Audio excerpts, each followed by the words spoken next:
Hi, everybody. Welcome to a special quarantine edition of Just Between Us. I'm John. I hope you're all doing well. With me, as always, is my partner in crime, Tommy Stanfield.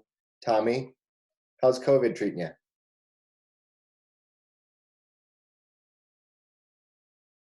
Tommy, you're on mute, buddy. You gotta unmute yourself. You're on mute. Hey, can you hear me? Hello? Hey, everyone. Hi, Bret. Hey. Hi, yeah, with us today on this special episode of this internet show where we interview important real estate people. The only person we could get to talk to us today was BSW himself. Bret Weinstein's here with us, between us, sort of virtually. Yeah. What's happening? Oh, I'm trying to pinch him. Hi, Bret. Okay. Hi, Bret. Hey, guys. Welcome to our show.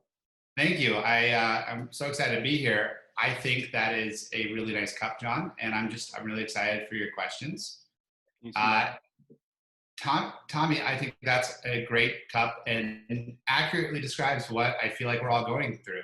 Basically, I think we're the floor underneath that dog, but I think it's really nice that you have a physical representation of all of our emotional states.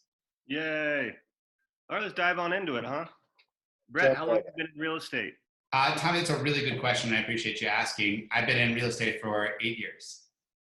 Next question, Bret, is how'd you get into the industry? I had left a previous job at an online university. After leaving, I drank the Kool-Aid while I was there. I felt like I was doing something to fix the world. And afterwards, upon not drinking the Kool-Aid, I really felt like having people sign up for a $65,000 bachelor's degree that may or may not get them anywhere. It just didn't feel like I had done service. And I felt, unclean, like I had drank too much of the Kool-Aid. When did you decide to open a brokerage and why? The reason I opened the brokerage was I think in our industry, we are so focused or hyper-focused on sales that we lose sight of being of value. And for us, it's flipping the script, reshaping real estate. It's the ability to focus on the value proposition first so that our agents understand what they're doing, that they have a ton of training, they have a ton of education. I don't want anyone to sell a house. I don't want anyone to talk about how amazing those windows are and what substantial natural light is coming in, as you can see on my glasses. I want them to be able to sell themselves based on their value proposition and based on their knowledge. So the public should use our agents because they truly understand what's happening and can identify with the individual, as opposed to following a script, as opposed to having a ton of objection handling or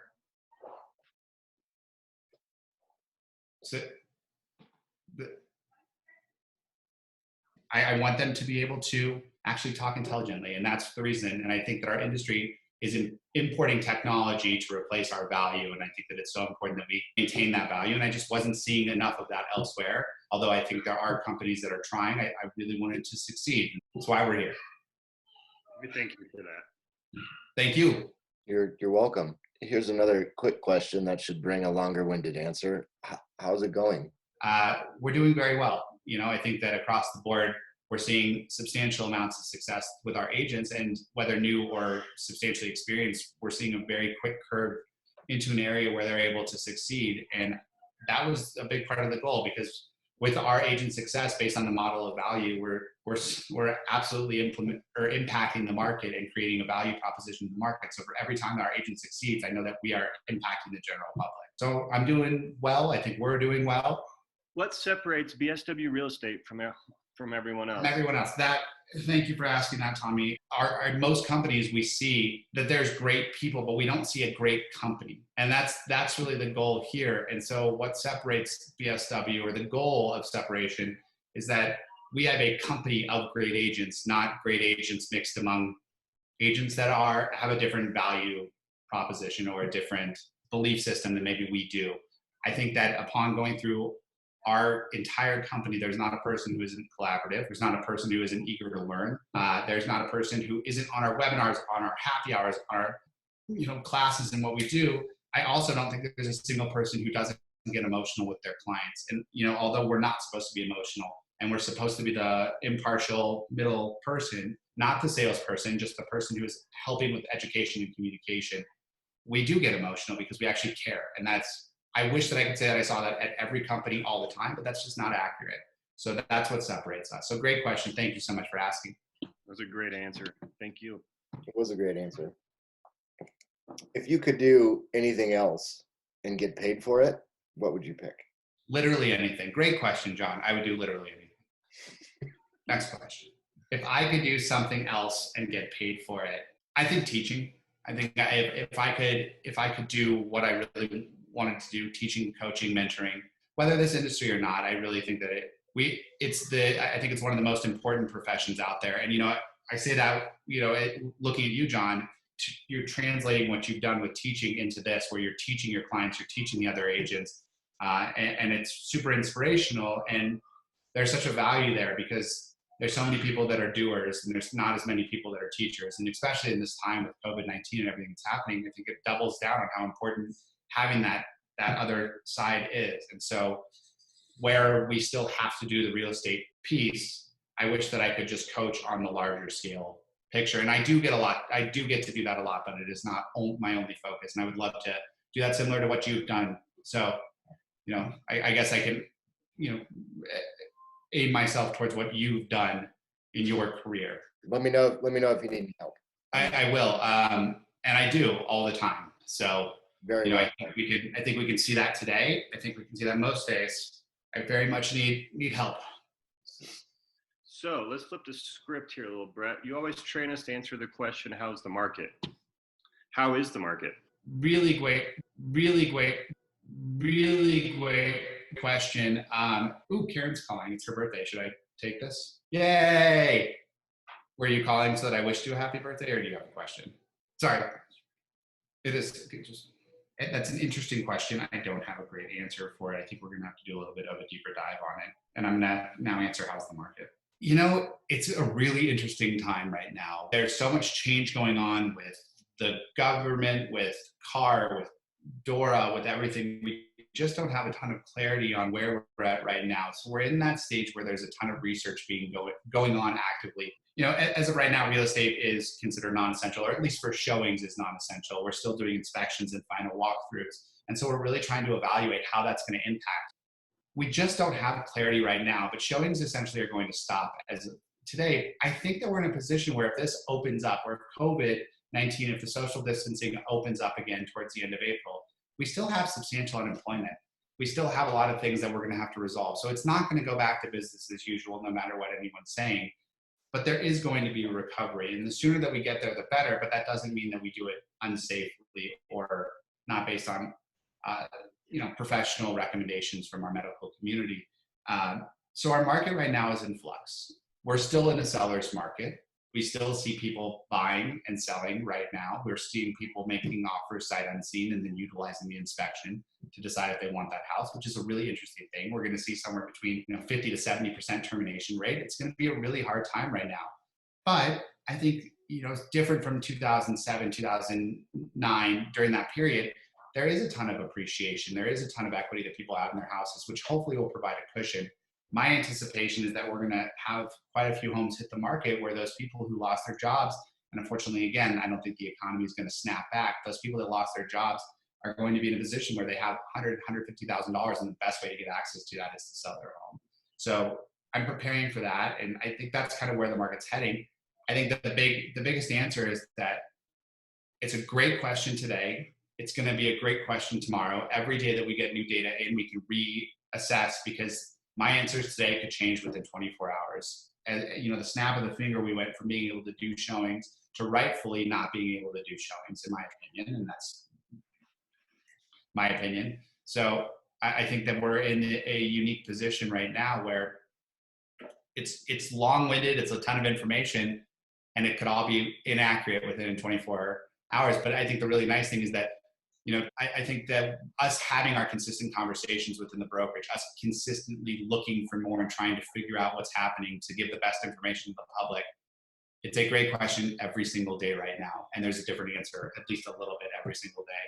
So that's my answer for how's the market today. But I think that we're going to have to wait and watch. Great answer. I've wanted to work on a segment with you for a long time that gives you the opportunity to just rant about whatever's upsetting you and get it off your chest, because I know you need that badly most days. I can see you smiling the inside so hard. What's upsetting you right now, and what would you like to see done about it?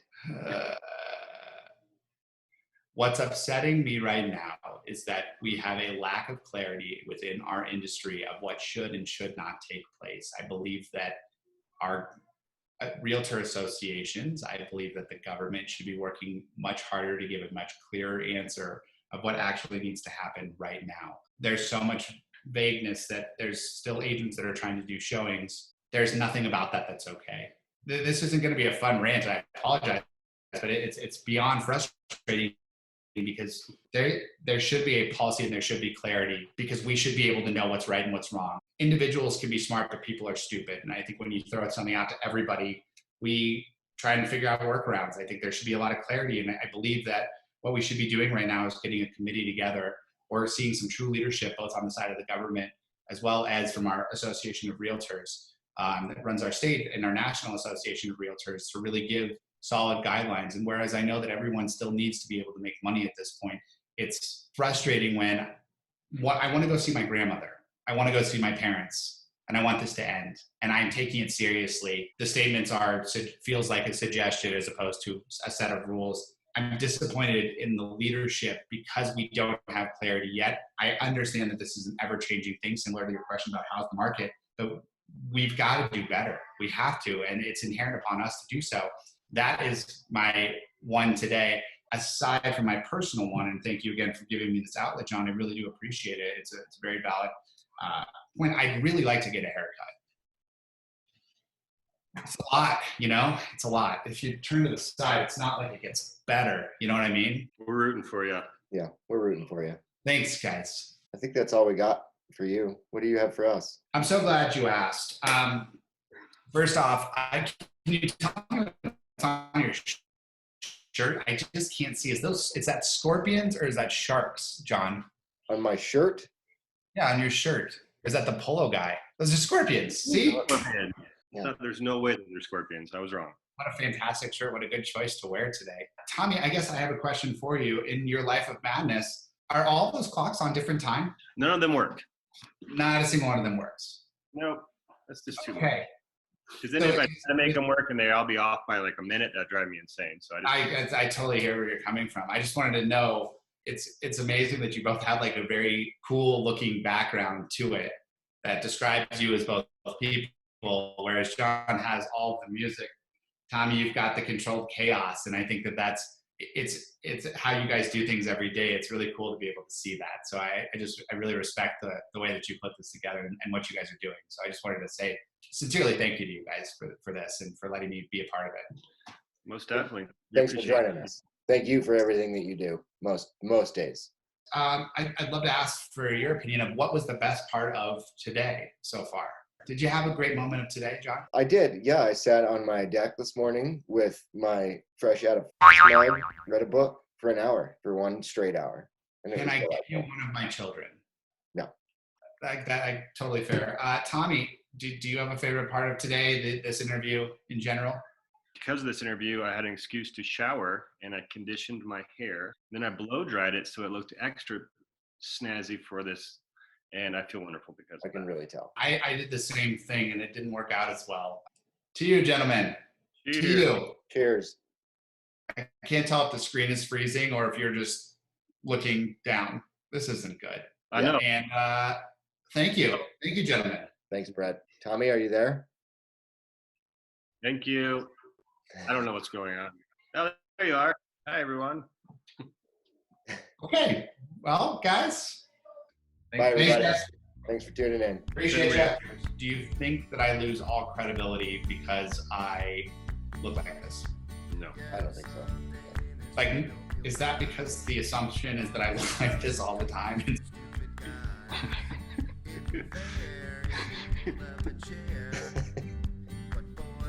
Someone's coming to our front door. Someone with a mask took off their mask. I think you're not supposed to take off a mask. Are these too reflective? Should I get different ones? So this today. Yeah. Yeah. Pretty much. Basically how every day is gone. It's cereal. Hey, can we stop spilling the cereal? It's yummy cereal. It is yummy cereal, but seriously stop spilling. She's filled and I'm dope. And I'm a you- big girl.